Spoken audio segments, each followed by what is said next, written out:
In today's video, I show you how to attach an email to another email in Zoho Mail.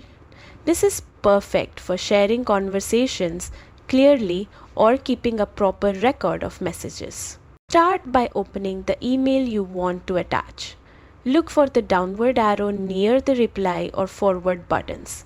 Click it and choose the option to save the email as a file.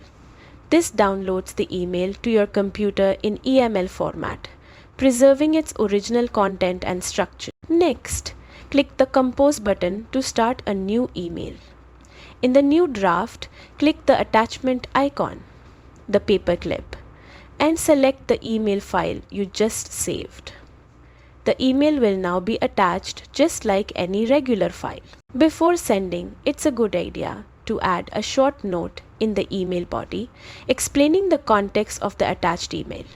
This ensures the recipient understands its purpose or importance. Finally, click Send. Your email, complete with the attached message, will reach your recipient exactly as intended. That's it.